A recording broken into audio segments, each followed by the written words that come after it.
In-expect mo ba? Na-shock ako, hindi. Wala kang in-expect na mangyayari ganito? Wala talaga? Hindi ka nakakutob? Hindi. Wala. Wala. Kaya na-shock ako. Sobrang shock.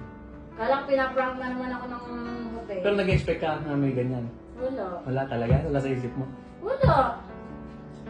Yung flowers yon.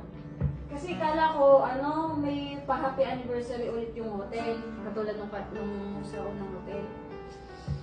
Kaya naman. Kaya naman. Nakaka-touch. Nakatouch din. Mga tears of joy. Pag nag-no ka.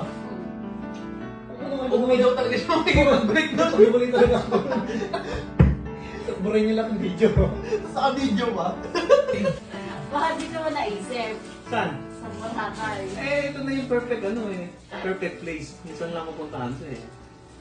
Yung hindi mo inaasahan pupuntahan.